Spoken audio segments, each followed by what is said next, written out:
India രാജ്യത്തെ ജനാധിപത്യ മര്യാദകൾ കാത്തുസൂക്ഷിച്ചുകൊണ്ട് നിയമപരമായ ചട്ടങ്ങൾ പാലിച്ച് മാതൃകായോഗ്യമായ പ്രവർത്തനങ്ങളാണ് ജമാഅത്തെ ഇസ്ലാമി ചെയ്യുന്നതെന്ന് ജമാഅത്തെ ഇസ്ലാമി കേരള അമീർ പി മുജീബ് റഹ്മാൻ അഭിപ്രായപ്പെട്ടു. ജമാഅത്തെ ഇസ്ലാമിക്ക് പറയാനുള്ളത് എന്ന തലക്കെട്ടിൽ ജമാഅത്തെ ഇസ്ലാമി ജില്ലാ കമ്മിറ്റി മുക്കത്ത് സംഘടിപ്പിച്ച പൊതുസമ്മേളനം ഉദ്ഘാടനം ചെയ്ത് സംസാരിക്കുകയായിരുന്നു അദ്ദേഹം. ചുറ്റുപാടുകളോടും അതാത് കാലഘട്ടത്തെ സംഭവവികാസങ്ങളോടും വളരെ കൃത്യതയോടെ ഖുർആനും തിരുനബിയുടെ ആചാര്യയുടെ നിലപാട് സ്വീകരിച്ചാണ് പ്രവർത്തനങ്ങൾ മുന്നോട്ട് കൊണ്ടുപോകുന്നത്. രാജ്യം നേടുന്ന ഏറ്റവും വലിയ പ്രശ്നം വംശീയതയാണ്. അതിനെ നേരിടുകയാണ് ജമാഅത്ത് ചെയ്യുന്നത്.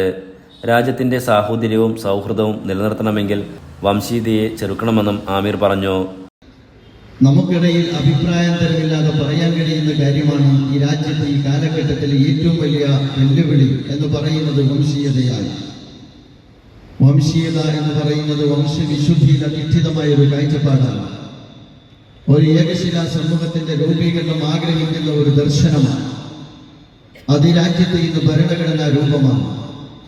അതുകൊണ്ട് തന്നെ അതിന്റെ പ്രതിയോഗികൾ എന്ന് പറയുന്നത് ഈ രാജ്യത്തെ മനുഷ്യരാണ്. അതിൽ മുസ്ലിം സമൂഹം ഒന്നാം സ്ഥാനത്തുണ്ട്. അതുപോലെ തന്നെ കമ്മ്യൂണിസ്റ്റുകളുണ്ട്, ക്രിസ്ത്യാനികളുണ്ട്. ഇത് നമുക്കെല്ലാവർക്കും അറിവുള്ള കാര്യമാണ്.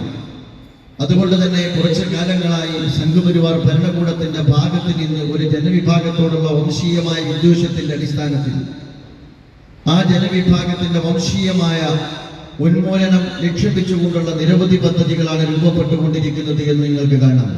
മാധ്യമം media one group editor O Abdul Rahman മുഖ്യപ്രഭാഷണം നടത്തി. ജമാഅത്തെ ഇസ്ലാമി നീതിക്ക് വേണ്ടി പറഞ്ഞുകൊണ്ടിരിക്കുമെന്ന് അദ്ദേഹം പറഞ്ഞു. ജമാഅത്തെ ഇസ്ലാമി സംസ്ഥാന ശൂറ അംഗം ഡോക്ടർ നഹാസ് മാള സംസാരിച്ചു.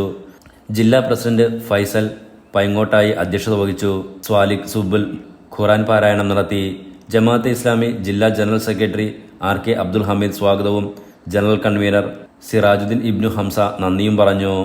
Enlight News Mukkam.